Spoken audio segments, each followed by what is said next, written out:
Di era sekarang orang paham syariah.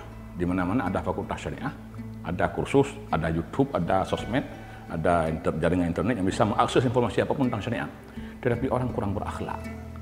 Nah, padahal rahmatan lil alamin yang tadi kita bicarakan itu outcome-nya adalah akhlakul karimah sebenarnya. Orang sholat supaya akhlaknya bagus, orang puasa supaya akhlaknya bagus, orang naik haji supaya akhlaknya bagus, orang menikah untuk membangun akhlak yang bagus. Akhlak ini visi daripada rahmatan lil alamin, turunnya Nabi.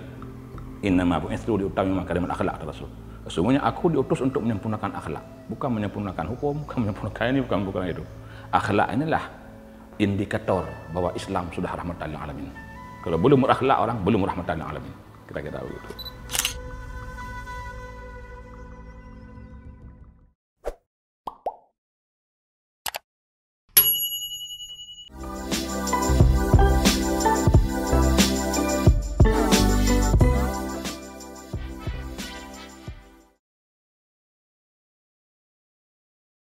Baik, harmoni itu mungkin bahasa lainnya kalau kata Syekh Qaradawi, inti daripada Islam itu substansinya itu adalah keseimbangan. Di harmoni itu artinya al-mizan, keseimbangan. Keseimbangan dalam berbagai aspek kehidupan, baik aspek sosial, politik, ekonomi, termasuk dalam beragama, ritual keagamaan. Itu yang pertama. Yang kedua, harmoni itu bermakna kesesuaian, tidak ada kekeruhan. Hubungan yang penuh dengan kedamaian, keselamatan, saling tolong-menolong, tasamuh, ta'awun, tasamuh toleransi, ta'awun, tolong-menolong, tawassut, moderat, kemudian ukhuwah, penuh dengan persaudaraan, dan itu semua adalah harmoni. Tujuannya untuk menciptakan harmoni.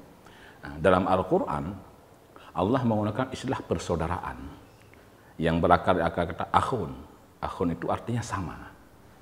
Untuk menciptakan keharmonisan hidup dalam konsep Islam, mencari yang sama, bukan mencari yang beda. Karena perbedaan merupakan rahmat bagi alam semesta. Tapi kalau kita tidak bisa mensikapi perbedaan, itu bisa menjadi laknat. Nah, kalau Rasulullah mengatakan bahwa ikhtilafu fi ummati rahmatun. Perbedaan di kalangan umatku itu adalah rahmat atau kasih sayang. Tapi kalau orang tidak punya ilmu pengetahuan dan kematangan untuk mensikapi perbedaan, maka dia akan menjadi disharmoni sosial atau konflik. Tapi kalau orang bisa menerima perbedaan, maka akan memperkaya khasanah kehidupan sosial. Jadi rahmatan lil alamin itu menebarkan kasih sayang di berbagai bidang kehidupan. Itulah Islam sebenarnya.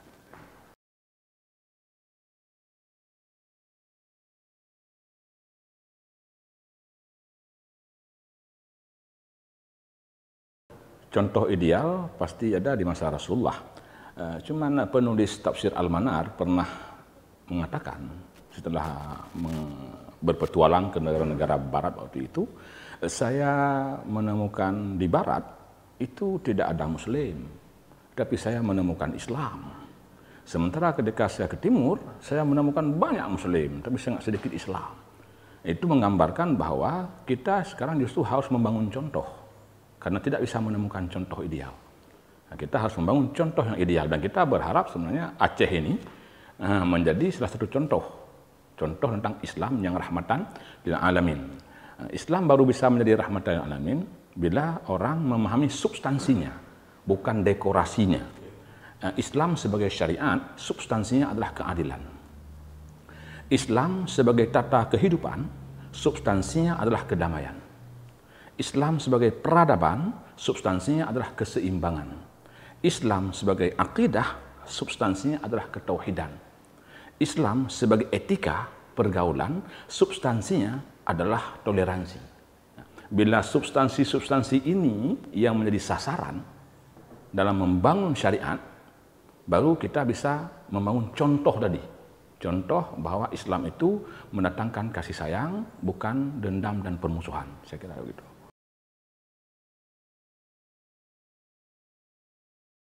Memang ada banyak perspektif tentang itu, tapi yang paling tidak, yang krisis pada saat membangun syariat pada hari ini itu adalah uswah, keteladanan, usrah, rasa kekeluargaan, dan ukhuwah, rasa persaudaraan. Dalam membangun syariat, kita krisis dalam 3 aspek ini. Kalau strateginya Itu kalau kita menganggap bahwa di era sekarang ada banyak jenis keburukan, kemaksiatan, kejahatan, kriminalitas dan segala macam, seolah-olah dunia hari ini menjadi ensiklopedi tentang keburukan dan kejahatan, mestinya bisa secara sinergis cara membangun syariat itu. Kalau misalnya Rasulullah pernah mengatakan man ra'a minkum munkaran falyughayyir biyadihi, barang siapa melihat kemungkaran robahlah dengan tanganmu, berarti satu, membangun syariat itu adalah dengan pendekatan struktural. Ini tugas umara, pemerintah. Fa in lam tastati' fa bilisani. Jika kamu tidak sanggup karena kamu bukan pemerintah, bukan penguasa, maka robahlah dengan lidahmu. Ini strategi kultural. Ini tugas ilmuwan, kampus, ulama, mubalik, pendidik, dan segala macam. Fa in lam tastati'. Dan kamu bukan ulama, nggak punya ilmu, nggak punya kekuasaan, fa bi qalbih. Robahlah dengan hatimu, dengan perubahan sosial. Ini tugas masyarakat. Strategi membangun syariat berarti ada kerjasama yang intensif dan integratif serta konektif antara pemerintah, umara, ulama, ilmuwan, dan masyarakat. Ini strateginya. Dan polanya tabaqan an tabaqain, bertahap.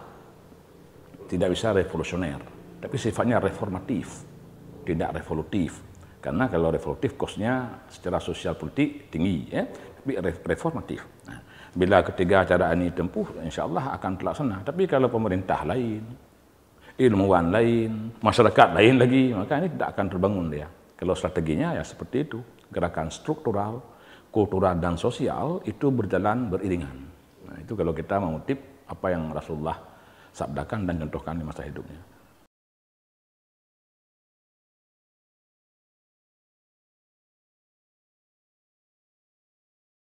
Ini memang debatable, tapi sebenarnya tidak berhadapan-hadapan antara syariah dan yang lain. Karena Islam itu dia mengandung aspek ilahiyah yang sifatnya transidental dan insaniyah yang sifatnya profan, yang ilahiyah sakral. Sebenarnya lawan dari Islam itu bukan Islam dan sekulerisme, tapi Islam ini karena dia moderat, ummatan wasata, umat yang moderat, ummatan wahidatan, umat yang satu, maka antara dimensi Islam ini memiliki dimensi teologis sekaligus antropologis. Jadi pernik-pernik kehidupan yang masih sekuler, yang belum syariat segala macam, itulah realitas sosio-antropologisnya yang harus dirubah. Toh Rasulullah lalu datang, itu orang menyembah berhala, ekonomi rentenir, kemudian menikah berapapun jumlahnya, kemudian perzinaan di mana-mana. Dalam kondisi itulah Rasulullah lahir di Mekah itu 1% orang kaya, 14% pedagang yang modalnya pinjam sama orang 1%, selebihnya perampok, pejudi dan pezina. Nah, itu situasinya. Nah, tapi yang Rasulullah bangun pertama adalah al-aqidah, akidah. Tapi ketika kita cerita akidah itu ada bunyi dan ada bentuk, bukan sekedar saya beriman kepada Allah. Contoh, ayat yang turun pada fase Mekah, fase membangun akidah, ara'aital ladzi yukadzibu bid-din. Tahukah kamu orang yang mendustakan agama? Fadzalikal ladzi yad'ul yatim, orang yang menghardi anak yatim. Jadi teologis yang punya implikasi ekonomis dan sosiologis. Nah, itu akidah itu. Artinya membantu anak yatim, membangun ekonomi masyarakat miskin, itu sebenarnya pelaksanaan dari akidah. Ini kita lihat ayat-ayat makiyah. Wala yahuddu ala ta'amil miskin, dan tidak memberi makan orang miskin. Itu dianggap orang yang akidahnya rusak itu. Orang yang akidahnya belum teramalkan dalam praktek kehidupan. Sampai di ujungnya wa yamna'unal ma'un. Orang yang berakidah itu tidak menghalang-halangi orang berbuat baik. Artinya kebijakan-kebijakan negara atau kegiatan-kegiatan program kerja tidak boleh menghalangi kebaikan. Justru harus memaksa orang untuk berbuat baik kalau negara. Tapi kalau bukan negara, ilmuwan, ulama, itu bukan memaksa. Dia nggak punya kewenangan, tapi mengajak orang berbuat baik. Makanya dalam Al-Quran, ya'muruna bil ma'ruf, yada'una ilal khair, wa ya'muruna bil ma'ruf. Mengajak kepada kebaikan dan memerintahkan kepada kebaikan. Nah, kalau mengajak kepada kebaikan itu tugas ulama, ilmuwan, pendidik. Tapi memerintahkan kepada kebaikan tugas negara. Karena dia punya kewenangan membuat kanun, undang-undang, peraturan undang-undangan, punya aparat hukum, aparat yang mengawal produk perundang-undangan ini, dan ada yang mengevaluasi pelaksanaannya. Kalau ulama tidak punya hak untuk memaksa. Ulama tidak bisa menangkap orang berbuat maksiat. Tapi ulama bisa mengajak orang tidak bermaksiat. Yang bisa menangkap, mencegah itu adalah negara. Nah, kalau begitu, maka akidah inilah yang harus ditanam sejak dini. Nah, di era kontemporer ini orang kan banyak berhadapan dengan media, tapi dulu orang menanamkan akidah sejak bayi dalam ayunan. La ilaha illallah, kalimah thayyibah payung pagi. La ilaha illallah, tidak ada Tuhan selain Allah, kalimah thayyibah payung pagi. Jadi kalimah yang baik yang akan memanjungi dia. Sebenarnya bukan hanya di dunia ini, tapi lebih-lebih di akhirat nanti. Penanaman akidah sejak dini ini sekarang sudah diganti dengan lagu-lagu ya, Pade Bede Aimis Yuso dan seterusnya. Ya. Nah, ini saya kira yang paling penting, pendidikan di usia dini ya, tentang akidah. Kemudian syariah, baru kemudian akhlak. Di era sekarang orang paham syariah. Di mana-mana ada fakultas syariah, ada kursus, ada YouTube, ada sosmed, ada jaringan internet yang bisa mengakses informasi apapun tentang syariah. Tetapi orang kurang berakhlak. Nah, padahal rahmatan lil alamin yang tadi kita bicarakan itu outcome-nya adalah akhlakul karimah sebenarnya.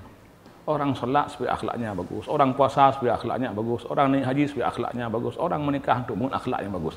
Akhlak ini visi daripada rahmatan lil alamin, turunnya Nabi. Innama bu'itsu liutammima makarimal akhlak, kata Rasul. Sesungguhnya aku diutus untuk menyempurnakan akhlak, bukan menyempurnakan hukum, bukan menyempurnakan ini, bukan itu. Akhlak inilah indikator bahwa Islam sudah rahmatan lil alamin. Kalau belum berakhlak orang belum rahmatan lil alamin.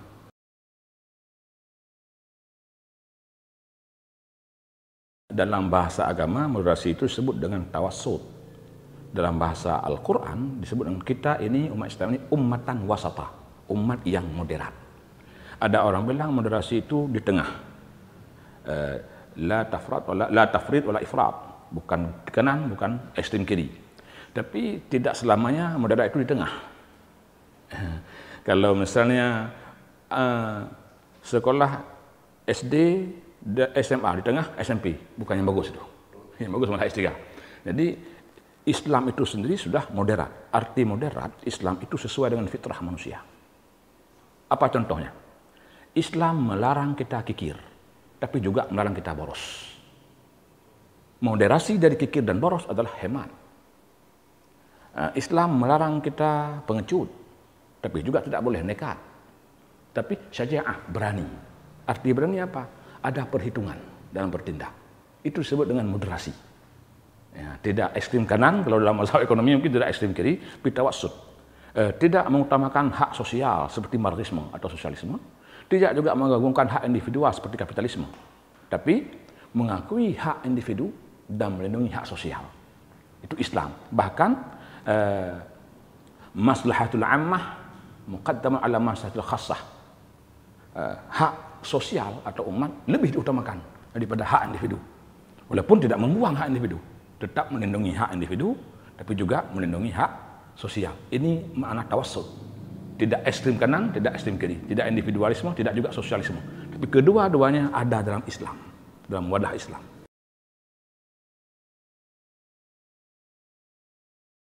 Satu di tingkat individual. Dia yang paling lahir adalah ibadah ritualnya bagus, perilaku individunya juga bagus. Perilakunya dengan orang yang lebih tua, dengan orang yang lebih muda, dengan tetangga, dan kehidupan sosial yang lebih luas.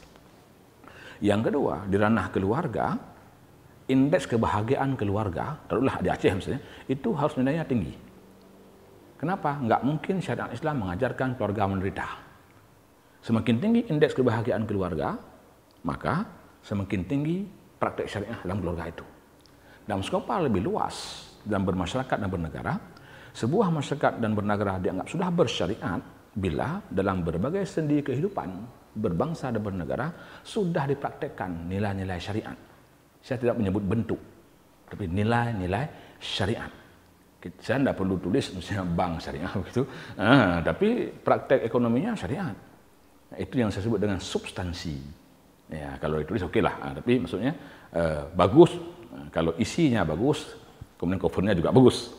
Tapi kalau disuruh pilih antara cover dan isi, Nah, maka kita akan memilih isi, kira-kira begitu. Nah, tapi bila di ekonomi tidak ada monopoli, oligopoli, dalam bidang politik tidak ada oligarki absolut, dalam tata pemerintahan tidak ada kebijakan-kebijakan yang mendalimi sesama, terutama orang-orang yang lemah, dan di bidang politik pada umumnya pemimpin-pemimpin politik atau negara itu melaksanakan tugas-tugas kepemimpinan. Apa tugas kepemimpinan itu yang direkam Al-Quran?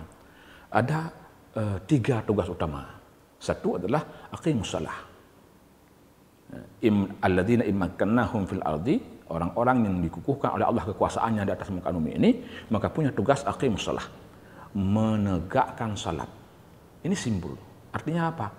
Pemimpin yang baik itu memiliki tugas memperbaiki hubungan rakyat dengan Tuhannya. Itu tugas kepemimpinan itu. Yang kedua, wa'atuz zakah, menunaikan zakat. Artinya apa? Pemimpin yang baik punya tugas memperbaiki hubungan sesama warga negara. Bagaimana caranya? Atuz zakah. Atuz zakah itu simbol meningkatkan tingkat kesejahteraan. Sehingga tidak ada kecemburuan sosial antara si miskin dengan si kaya. Apalagi yang sangat jauh kesenjangannya. Bila tidak ada kesenjangan sosial, tidak ada kecemburuan sosial. Bila tidak ada kecemburuan sosial, akan tercipta kohesi sosial atau harmonisasi sosial. Dan yang ketiga, tugas kepemimpinan sebagai wujud bahwa syariat sudah jalan di negara itu adalah wa'amru bil ma'ruf wa nahyu 'anil munkar. Memerintahkan kepada kebaikan, mencegah dari keburukan. Tugas negara yang ketiga berarti disebut dengan, kalau yang pertama tadi spiritual governance, pembangunan di bidang spiritual. Yang kedua disebut dengan economic governance, pembangunan di bidang ekonomi, sementara memerintahkan kepada kebaikan dan mencegah dari kemungkaran disebut dengan political governance. Tugas negara di bidang politik, yaitu memerintahkan kepada kebaikan, mencegah dari keburukan melalui peraturan perundang-undangan, kebijakan dan program kerja pemerintahan. Saya kira itu bukti bahwa negara sudah bersyariat.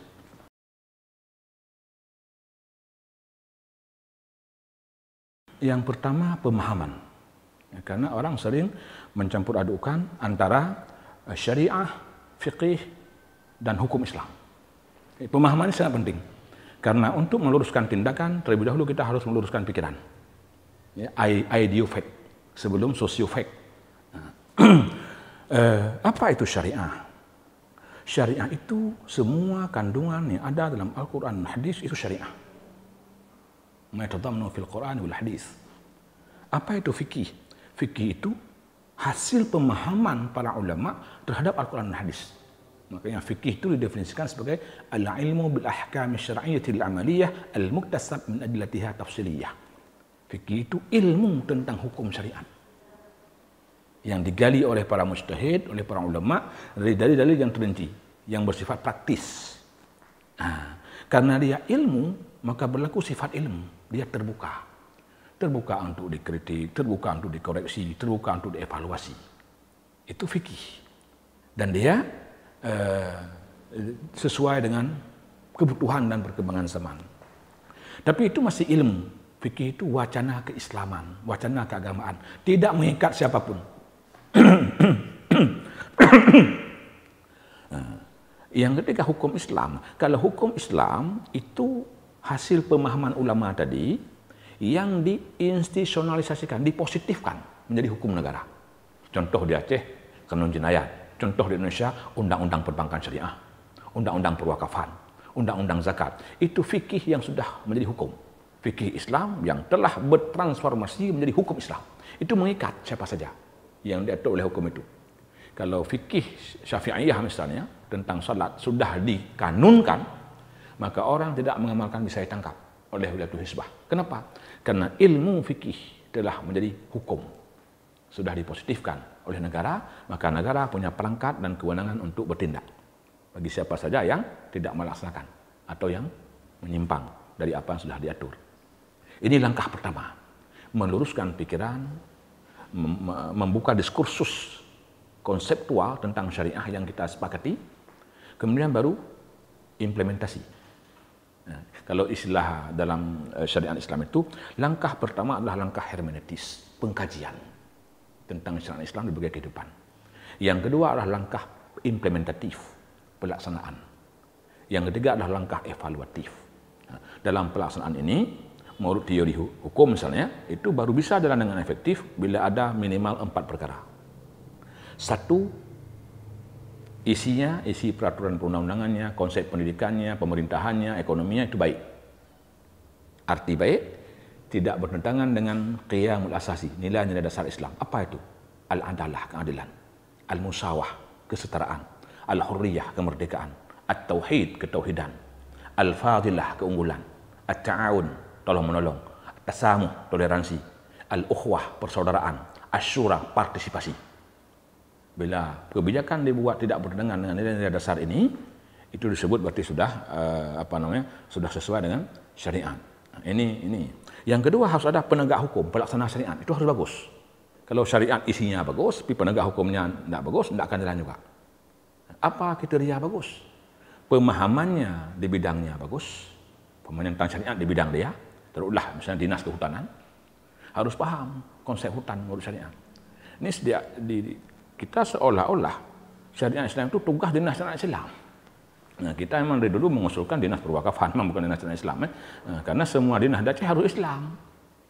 Tidak perlu dinas khusus. Yang perlu dinas perwakafan. Karena di negara-negara Muslim itu tidak ada dinas khusus Islam. Yang ada menteri wakaf. Itu ada di Maroko, Tunisia, Sudan, Aljazair. Itu menteri wakaf. Enggak ada menteri syariat Islam. Itu di negara yang jelas-jelas Muslim. Kira-kira begitu. Ini mungkin pelajaran juga bagi kita supaya dinas-dinas itu semua itu harus punya pemahaman bagaimana pertanian dalam konsep syariat, perdagangan dan perindustrian, kemudian aset daerah, investasi dan penanaman modal dan semuanya itu harus berdasarkan pada syariat. Itu di pelaksana. Nah, yang ketiga adalah budaya. Budayanya harus budaya syariat. Budaya masukkan tahu tepat waktu. Perencanaan dengan pelaksanaan harus sesuai. Itu syariat sebenarnya. Semua orang nggak tahu begini bukan syariat. Apa budaya yang paling sederhana? Budaya berhenti lampu merah. Kalau kita berhenti lampu merah karena peraturan lalu lintas, kita nggak dapat pahala istilahnya. Tapi kalau kita meyakini itu syariat Islam, pahala dapat, kehidupan lalu lintas disiplin dan tertib. Itu syariat, itu budaya, dari segi budaya. Masyarakat punya nggak budaya taat hukum? Ada budaya disiplin, budaya jujur, ya, budaya kinerja bagus, budaya integritas yang luar biasa. Nah, itu semua syariat. Nah, yang keempat, sarana prasarana. Jangan sampai kalau untuk main bola misalnya ada anggaran 2 miliar, tapi untuk musabaqah terhadap Quran mungkin 200 juta. Kira-kira begitu. Ini alokasi anggaran juga menggambarkan syariat apa tidak, yaitu keseimbangan tadi. Kita tidak menganggap bahwa olahraga bukan syariat. Olahraga juga ada sama Rasulullah, memanah, berkuda dan berenang. Itu 3 olahraga yang ada hadisnya. Kita ingin mengatakan bahwa semua dinas itu sebenarnya pelaksana syariat di dinasnya masing-masing. Kalaupun dipertahankan dinas syariat Islam, dia bertugas sejenis leading sektor lah yang akan mengevaluasi atau memantau apalah dinas-dinas ini sudah beroperasi sesuai dengan nilai-nilai dasar syariat apa tidak. Itu sebenarnya perangkat-perangkat yang harus ada untuk implementasi. Setelah itu baru dievaluasi. Dievaluasi isinya, dievaluasi pelaksananya, dan dievaluasi dampaknya. Selama pelaksanaan syariat, apakah indeks sumber daya manusia sudah bertambah? Ilmunya, indeks pendidikan, kualitas pendidikan. Karena pendidikan ini ayat pertama Al-Quran. Pendidikan, Iqra' bismi rabbikal ladzi khalaq. Makanya pelaksanaan syariat jangan ditonjolkan hukum. Kanun jenayah atau apa? Pendidikan dulu. Kemudian tata kelola pemerintahan. Kemudian ekonomi. Baru hukum. Hukum ini ultimum remedium. Ultimum remedium dia. Alternatif terakhir memperbaiki masyarakat. Setelah alternatif lain ekonomi, pendidikan, pemerintahan tidak jalan. Jangan dibalik. Hukum pertama, pendidikan nanti. Akhirnya kita nomor 27 misalnya di 32 provinsi kan begitu kira-kira. Ini konsep-konsep penerapan syariat seperti ini mungkin perlu dipertajam dalam diskusi-diskusi publik gitu.